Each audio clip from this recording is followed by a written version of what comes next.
Welcome to The Explainer. Today, we're diving into one of Hinduism's most sacred texts to explore a spiritual path that's, well, a little different. It's a path that suggests you don't need years of intense discipline, but instead, you can find incredible wisdom in the most ordinary, unexpected places.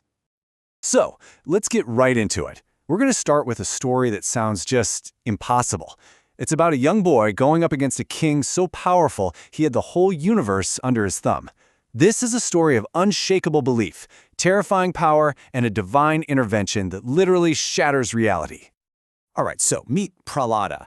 He's a young prince, but his devotion is about to be put to the ultimate test by the one person who should have protected him the most, his own father, the demon king, Hiranyakashipu. Now, you gotta understand, Hiranyakashipu wasn't just some local ruler. His power was so off the charts that even the gods were afraid of him. He basically declared himself God and demanded everyone worship him. But his own 5-year-old son, Prahlada, he said no.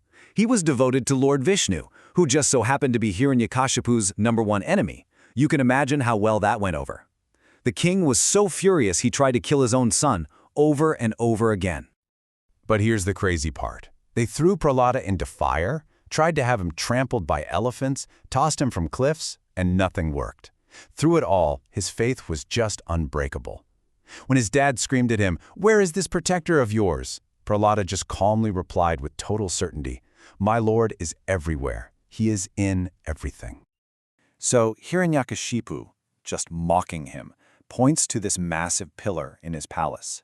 He sneers, "Oh really? If your God is everywhere, is he in this pillar?" And then, just to prove his point, he smashes his fist against it, basically challenging the entire universe to answer. Well, the universe answered. The pillar cracks open with this terrifying, deafening roar, and out steps Narasimha, a being that's half man, half lion, and all fury. And in an instant, this divine form takes down the invincible king, proving that Prahlada's simple, childlike faith was the most powerful force in the room. So what's the big takeaway from this wild story? The thing that protected Prahlada, the thing that defeated a tyrant, it wasn't a sword, it wasn't an army, it was an internal state of being. It was a connection that proved more powerful than an entire empire. And this incredible power, this force, it actually has a name. In the yogic traditions, it's seen as the most direct, most straightforward way to connect with the divine. It's called Bhakti Yoga, the yoga of devotion. And no, we're not talking about complicated physical poses or breathing techniques here. It's all about channeling your natural love and energy towards something bigger through simple, heartfelt actions. And this is really what makes Bhakti Yoga stand out. You know, other paths like Ashtanga Yoga are super technical. They can take a whole lifetime of intense discipline to master. But Bhakti? The scriptures present it as the path of the heart. It's a direct line, totally accessible to anyone, because the only thing you really need to start is faith. The Bhagavatam has this beautiful way of putting it. It says that our abilities, our hands, our eyes, they find their real meaning when they're used for something more than just ourselves. Without that connection, they're like the eyes on a peacock's feather. Beautiful to look at, sure, but completely lifeless. They don't really see anything. Okay, so if this path is so direct, so accessible, where do you even begin? I mean, who's going to guide you on this journey of the heart?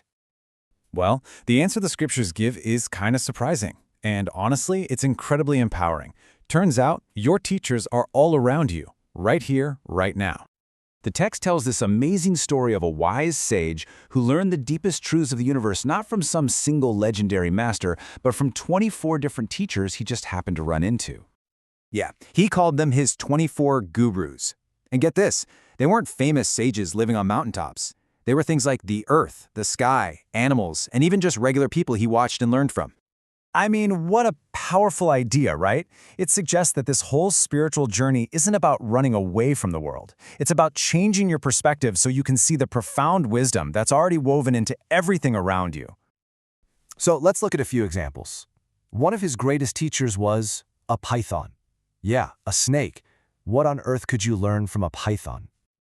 Well, the sage watched this python and noticed it doesn't run around frantically hunting. It just lies still, patient, and accepts whatever food happens to come to it. Think about that. In our world of nonstop hustle culture, the python teaches this incredible lesson of contentment, of just being satisfied with what life brings you, without all that constant anxious effort. He also found a teacher in the vast, mighty ocean. Thousands of rivers are constantly dumping into the ocean.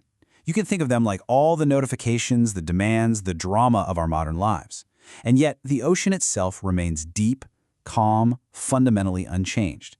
It teaches us to build that same kind of inner stillness, an unflappable core that isn't tossed around by every little thing. But maybe the most unforgettable teacher was a young girl the sage saw while she was working alone, getting a meal ready for some guests. So she's wearing these shell bangles on her wrist, and as she's working, they're making all this noise, just clashing and clanking together. It's distracting. So she takes them off one by one. But even when she's down to just 2, they still hit each other and make a sound. It was only when she wore a single, solitary bangle that she could finally work in perfect silence and focus. And in that simple little act, the sage saw a deep, universal truth. When you have too many people, or even just 2, there's always the potential for noise, for conflict, for distraction. But for that deep inner focus, sometimes you just need to be alone, to find that quiet space with that one single bangle. Wisdom isn't hiding from us. It's right there in plain sight. And that really is the ultimate point here.